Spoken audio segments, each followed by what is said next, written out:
Ok, como lo dijo Tarik, yo soy alumno de la Pontificia Universidad Católica de Chile mi proyecto de tesis doctoral es sobre la modelización de espacio temporal de datos de conteo. Sí, esta investigación está a cargo como advisor de Luis Mauricio Castro, que también es profesor de la Pontificia Universidad Católica de Chile, y de Moreno Bevilacqua, que es profesor de la Universidad de Valparaíso. Ok. Este es el esquema de mi presentación el día de hoy. Primero voy a hacer una introducción. Luego les describiré la propuesta de nuestro trabajo. Continuaré con algunos ejemplos numéricos en donde abordaré la estimación y la predicción de un modelo en particular que nosotros proponemos, y al final un par de conclusiones. Ok, voy a empezar con la introducción. En el mundo real, ¿cuáles son los datos nos son de interés para nosotros? Bueno, nosotros estamos interesados en datos, en datos de conteo, georreferenciados con dependencia espacial y que también tengan dependencia a través del tiempo. Pero ¿en dónde podemos encontrar nosotros este tipo de datos? Lo bueno es que hay muchas áreas en donde estos datos están presentes. Por ejemplo, en el análisis medioambiental, nosotros podemos hacer investigación acerca del número de plantas infectadas por una enfermedad, o podemos contar el número de tornados en ciertas localizaciones a través del tiempo. En la genética de poblaciones podemos estudiar la dinámica de la frecuencia de los genes o de los alelos. En la epidemiología podemos estudiar la infestación de los piojos del mar en los salmones, o el número de personas con cierta enfermedad. Y en la acuicultura también podemos contar el número de peces o crustáceos cultivados, ¿sí? Todos estos en datos que son georreferenciados en el espacio, y que también podrían tener observaciones a través del tiempo. Ya. ¿Qué es lo que se tiene hasta ahora a la mano para poder para poder modelar este tipo de datos? Bueno, son básicamente tres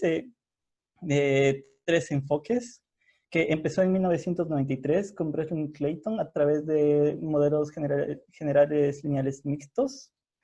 Luego, en el 98, Deagle y colaboradores proponen campos aleatorios Poisson-Slope gaussianos, que es un modelo jerárquico.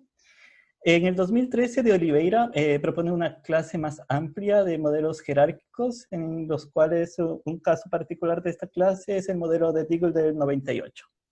Y finalmente, Hahn y de Oliveira en el 2016 también utilizan un enfoque con cópulas para poder modelar este tipo de datos. Ya. Pero hay algunas cosas que nosotros tenemos que tener en cuenta cuando nosotros usamos este tipo de modelos. Por ejemplo, cuando nosotros estamos utilizando el enfoque por cópulas, tenemos que saber que hay casos en los cuales la representación de la cópula para distribuciones del caso discreto no es única. Entonces va a haber problemas de identificabilidad. Bueno, de esto lo habla Janet Dineslova en un artículo del 2007. Y por otro lado, los modelos generales lineales mixtos, así como los modelos jerárquicos, inducen discontinuidad en media cuadrática en la realización del campo de Oliveira. Bueno, en el campo aleatorio. De Oliveira habla de esto en su artículo del 2013. Ya. ¿Y por qué es importante esto de la continuidad en media cuadrática? Aquí podemos ver un gráfico en los cuales tenemos un histograma de una realización de campos aleatorios Poisson de conteo. El uno hecho con el enfoque de Deagle, y el otro con un campo aleatorio estacionario con continuidad en media cuadrática. Entonces, como nosotros podemos ver, su histograma es bastante similar, pero la realización es bastante diferente. Como podemos ver, el modelo de Deagle presenta valores mucho más disímiles cuando las observaciones están más cerca. ¿sí? Entonces es un problema, porque si nuestro modelo en realidad, nuestros datos en realidad son como lo de la izquierda, como los de la derecha, el modelo de Deagle no va a presentar problemas el rato de modelar este tipo de datos. Ya, ok.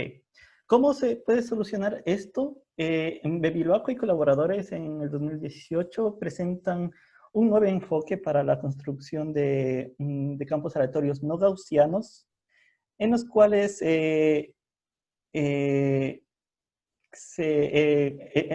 los cuales se aborda justamente esto de la continuidad de medida cuadrática, ¿sí? Lo que hacen ellos es caracterizar campos aleatorios no gaussianos a través de un campo aleatorio gaussiano para heredar algunas propiedades geométricas, y entre ellas la continuidad en medida cuadrática, ¿sí? Básicamente lo que se hace es, se empieza con copias independientes del campo aleatorio gaussiano, que lo llamaremos el campo aleatorio gaussiano padre. Luego se pueden aplicar un set de transformaciones para al final poder obtener un campo aleatorio que no sea gaussiano, ¿sí? En este caso, nosotros vamos a requerir que estas transformaciones nos lleven a un campo aleatorio discreto o un campo aleatorio de conteo, ¿sí?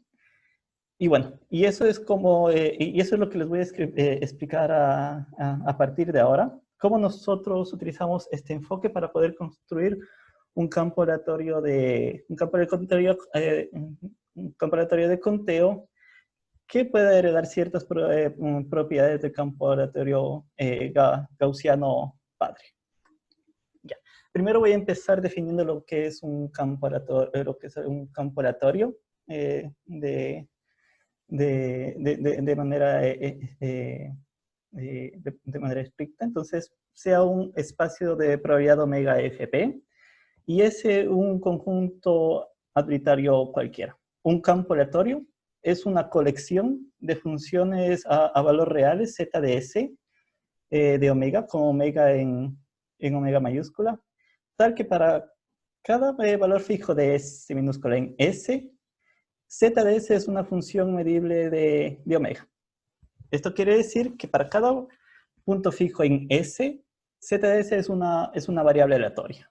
¿Ok? Entonces vamos a tener colecciones de variables aleatorias. Ya, en nuestro caso nosotros quisiéramos que estas variables aleatorias sean variables aleatorias de conteo.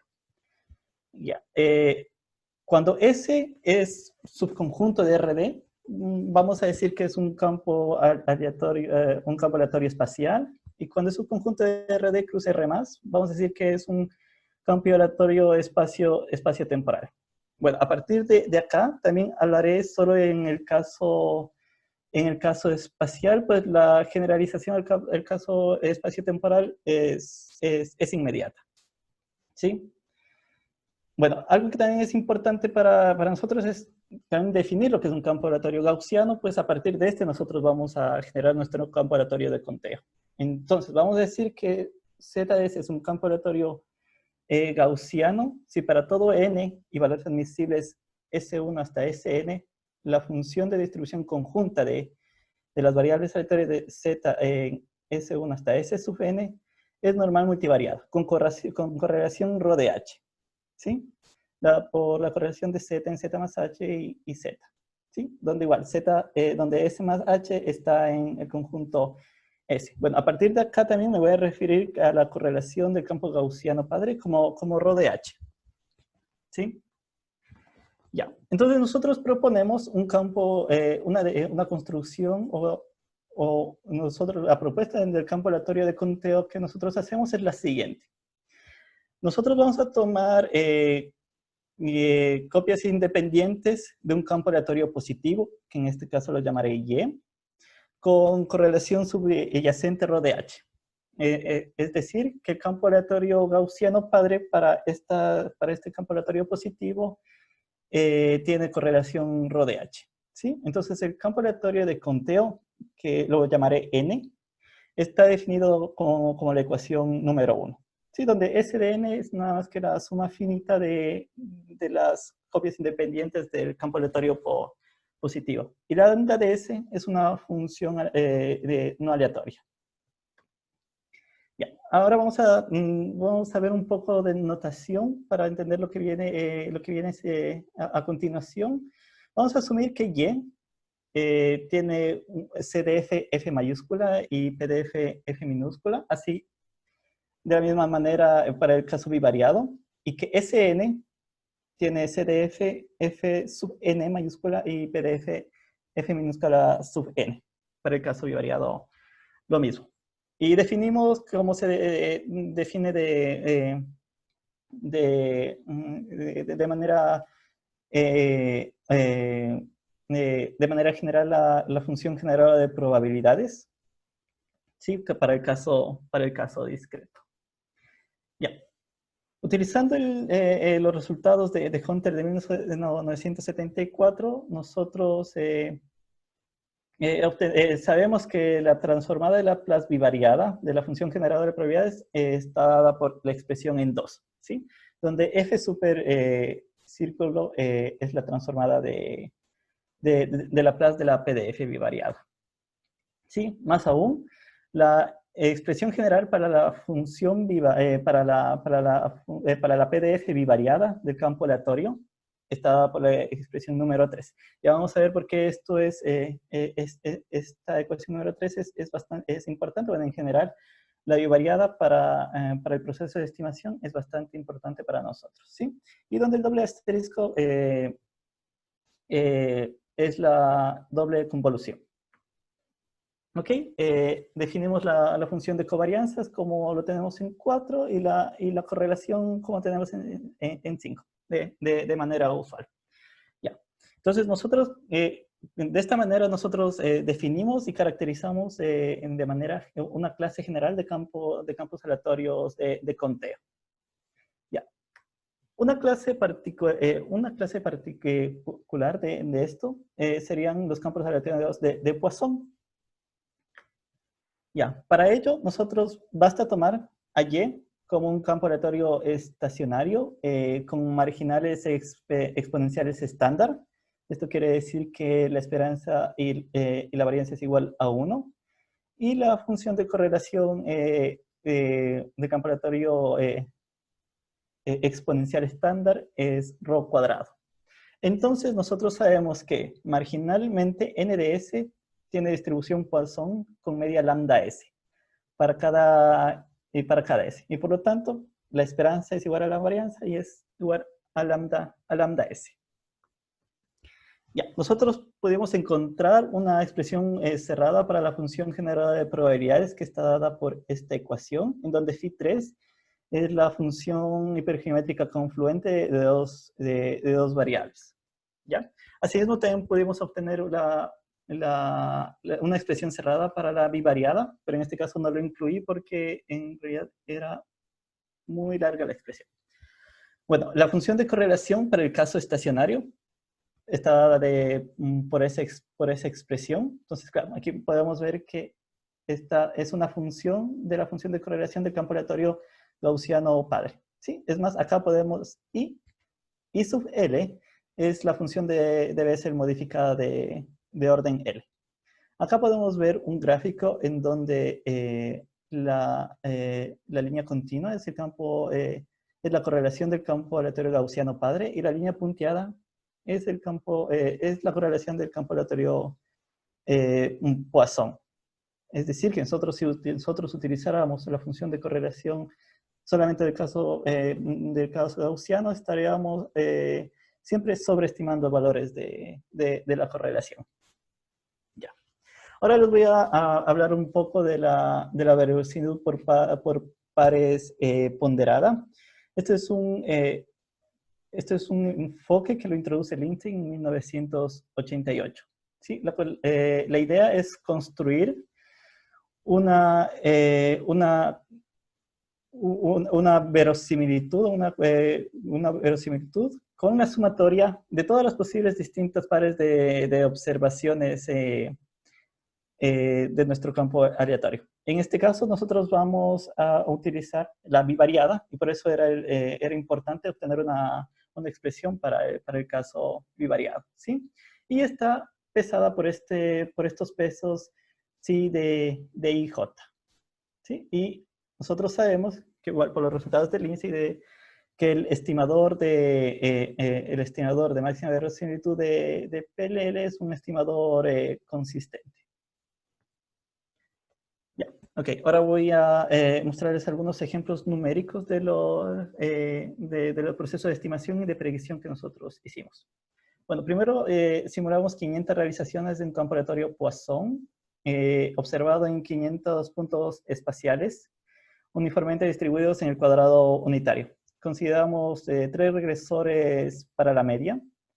Esto es decir que lambda de SI lo vamos a expresar como la exponencial de beta sub 0 más beta sub 1 mu de SI más beta sub 2 B de SI, donde beta sub 0 es 1, beta sub 1 es 0.3 y beta sub 2 0.6. Y U sub DSI y B de SI son realizaciones de una uniforme de 0,1. Y como modelo de correlación, nosotros vamos a utilizar un modelo de Bedlam generalizado de parámetros alfa 0,4, con alfa igual 0.2. Sí, este es igual una ventaja de nosotros, que nosotros como podemos utilizar cualquier modelo de correlación válido para un campo gaussiano, o en realidad cualquier modelo de correlación para el campo aleatorio gaussiano padre. ¿Sí? También vamos a considerar la misma especificación de la verosimilitud por pares pesada. Esto es básicamente, en el proceso de estimación, no asumir un campo aleatorio gaussiano, un campo aleatorio de Poisson, sino asumir un campo aleatorio gaussiano que tenga varianza lambda S, media varianza lambda S, y la función de correlación del campo aleatorio Poisson. ¿Ok? Bueno, y obtuvimos estos resultados. Como vemos, el sesgo es muy similar para cada uno de ellos. Y bueno, la varianza es un poco más pequeña para el caso en el que nosotros utilizamos la bivariada de Poisson. Pero vemos que, bueno, computacionalmente es un poco más costosa utilizar la bivariada, la función bivariada. Esto es por la expresión compleja que tiene su expresión cerrada. Ya, bueno, aquí tenemos un gráfico en el que se puede ver lo que mostré en las tablas. Bueno, también luego consideramos 3 escenarios en donde íbamos aumentando la media del campo aleatorio. Entonces, asumimos beta sub 0 igual a 0.5, 2 y 4. Y vemos que a medida de que la media se va incrementando, el sesgo de la estimación para el caso del parámetro de escala del modelo de correlación lo hace mejor el enfoque con misspecification. ¿Sí? Acá gráficamente se puede ver lo mismo. Ya, ahora finalmente les voy a mostrar un estudio para la predicción que hicimos. Nosotros simulamos un campo aleatorio Poisson en 1000 puntos espaciales. Consideramos igual 3 regresores para la media, que eso fueron 1.5, 0.25 y menos 0.05. Igual realiza U sub 1 y U sub 2 realizaciones de uniforme 0,1 y la correlación por la Bedlam generalizada. Ok, entonces, claro, vemos en el gráfico de la izquierda podemos ver la realización de los datos simulados y en la derecha la predicción. Entonces vemos que rescata bastante bien los patrones y lo hace bien. Ya, finalmente hicimos un estudio de simulación para los escenarios estacionarios que ya los mencioné antes y calculamos que en 500 veces la raíz del error cuadrático medio, ¿sí? Y vemos que en general para la predicción lo hace también tanto el enfoque con la bivariada que el enfoque con misspecification. Y bueno, eso sería todo. Algunas conclusiones. Bueno, nosotros proponemos un nuevo enfoque para la construcción de campos aleatorios de conteo. Estos modelos son mucho más flexibles, son continuos en medida cuadrática. Dimos expresiones cerradas para la función de correlación, la función generada la función generadora de probabilidades y para la bivariada. Y bueno, hay muchos datos en la vida real en donde nosotros podríamos aplicar este tipo de modelos. Bueno, un poco de bibliografía que tenemos acá. Y eso sería todo. Muchas gracias. Muchas gracias, Diego. Ahora viene la parte de las preguntas. Tenemos 10 minutos para hacer preguntas. Si quieren alguien que quiera hacer preguntas, que levante la mano, por favor. Gracias.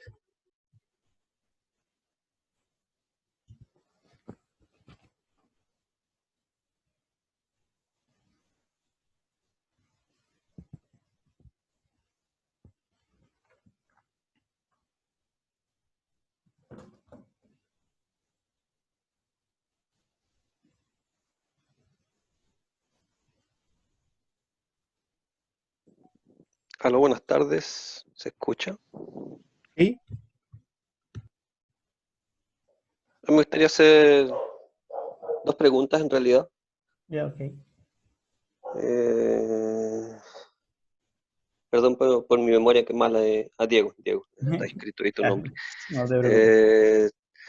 Tenía dos preguntas. En realidad yo nunca he trabajado con este modelo, entonces soy completamente ignorante en el tema y tenía dos preguntas que están relacionadas un poco con lo mismo, o sea, ese gráfico que tú mostraste de las correlaciones de Poisson y normal, Ya, yo creo que te refieres a...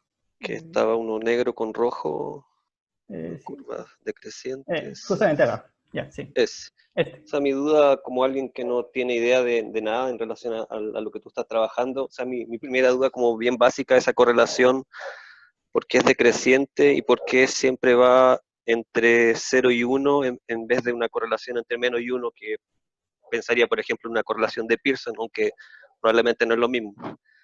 Y la Claro. segunda pregunta, que tiene un poco relación con lo mismo, no sé si es interesante cuando tú muestras tus gráficos, tus resultados, la simulación y todo eso, mostrar justamente ese coeficiente de correlación, porque me parece que yo no vi en la simulación alguna cosa en ese sentido, o sea, como cuál es el coeficiente de correlación y qué interpretación puede tener. No sé si vale la pena también hacer eso.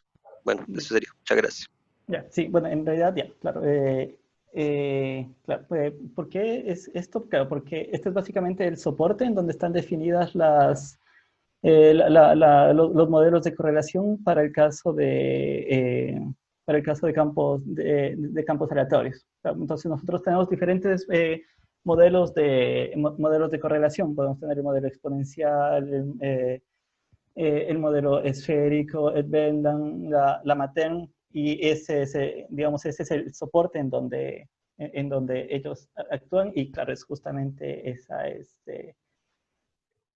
y como que, claro, esa es, digamos, la tendencia que ellos tienen. Y claro, y respecto a eso, y claro, y ligado a eso, siempre cuando lo que nosotros, claro, aquí yo menciono que rho de lambda, nosotros vamos a considerar una benda generalizada de parámetros alfa 0,4. ¿Sí? Entonces nosotros siempre vamos a tener un modelo de correlación asociada con algunos parámetros, ¿sí? Y estos parámetros van a ser los que vamos a hacer los que vamos a estimar, ¿sí? No estimamos directamente la rho, lo que hacemos es la estimación de los parámetros del modelo de correlación, ¿sí? Por eso acá este alfa techito es la estimación del parámetro del modelo de correlación. Ok, muchas gracias. Ya. Creo que el turno de Fabián Ramírez. Hola, buenas, me habían gustado a todos.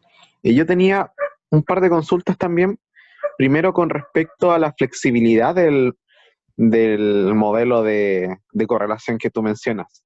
Porque tú propusiste, junto al profesional, propusieron la covarianza, ¿sí o no? Sí. Entonces, ahora la pregunta es, ¿qué tan flexible es ese modelo, por ejemplo, por decir algo, para agregar un efecto de anisotropía o agregar un efecto nugget? Claro, sí, justamente nosotros no solo podemos utilizar cosas que no tengan efecto nugget, también podemos utilizar cosas con nugget y también podemos utilizar modelos anisotrópicos, ¿sí? Esa es la flexibilidad de nuestro modelo. Sí, que nosotros podemos poner cualquier modelo de correlación. Sí, la construcción es independiente del modelo de correlación que nosotros tengamos. ¿Sí? Entonces, en este sentido es bastante flexible, porque igual nosotros podemos simular datos en los que sean discontinuos en medida cuadrática, es decir, que hay este efecto de nugget, también nosotros lo podemos hacer. No solo podemos hacer cosas que sean continuas en medida cuadrática, también podemos utilizar funciones de correlación que sean anisotótricas o isotrópicas. Genial, genial. Sí. Y la otra duda que tenía era más con respecto al tema computacional. Cuando tú hablas de las simulaciones, tú haces como lo clásico para hacer las simulaciones, haces lo clásico de Cholesky a la matriz de covarianza y multiplicar por un normal, ¿o tienes otra técnica? ¿Usas No, otra? sí, no, básicamente eso. Descompo de Cholesky es lo que se hace. Y mi última duda es con el proceso de estimación. Eso no sabría preguntarte qué método de estimación, o sea, más estimación, porque tú estimas, dices que el parámetro o tu exponencial tiene varianza y covarianza, una función lambda de S, y tú la expresas como la exponencial de una regresión, ¿sí o no? Exacto, sí. Y esa estimación, ¿tú cómo la realizas? Porque también hace la estimación del parámetro alfa. ¿Porque eso lo hace de manera numérica o a manito Sí, nomás? no, es numérica, sí, numéricamente. Sí, Pero con algún método en particular. sí, en realidad utilizamos BFGS o NeLdermet también, utilizamos dentro del proceso de estimación, y también utilizamos un optimizador a través que genera números cuasi aleatorios y aleatorios a través de cadenas de Monte Carlo y cuasi Monte Carlo. ¿Sí? Esos son los tres métodos de optimización que nosotros hemos utilizado. ¿Y alguno te dio un resultado mejor que otro? Básicamente el último que te menciona, pues ese hace un barrido en todo el espacio, a través del espacio paramétrico, entonces no necesitamos puntos iniciales. Ah, qué genial. Sí. Muchas gracias. Ya. Gracias, Fabián. Creo que el turno ahora de Cuevas, Francisco Cuevas. ¿Tiene preguntas? Sí, hola. Diego, muy buena charla. Felicitaciones. Gracias. Te quiero hacer una pregunta. ¿Qué pasa si, porque tú, una de las cosas que utilizas para poder definir el campo aleatorio Poisson es el hecho de que tienes un campo aleatorio gaussiano, ¿no? Sí. Ya. Entonces, para yo poder definir este proceso aleatorio Poisson en un espacio diferente del euclidio, bastaría con que yo definiera el proceso gaussiano en algún espacio extraño, ¿no? O sea, en el espacio donde quiero analizar. Sí, No hay mayor problema que eso. No hay mayor problema que ese. Sí, esa es otra de las ventajas de las flexibilidades del modelo. Sí. Perfecto. Y lo otro, las propiedades de suavidad y rugosidad que vas a obtener del campo aleatorio Poisson se transfieren desde el campo aleatorio gaussiano. Exacto, sí. Yeah. Por eso es que si yo elijo un campo aleatorio gaussiano que es continuo en media cuadrática, eso lo hereda el campo aleatorio de Poisson. Claro, pero si es suave, por ejemplo, un matén con ¿Sí? nu igual 2, ¿también? Ah, muy Sí. bien. Perfecto. Bueno, buenísimo. Muchas gracias. Listo.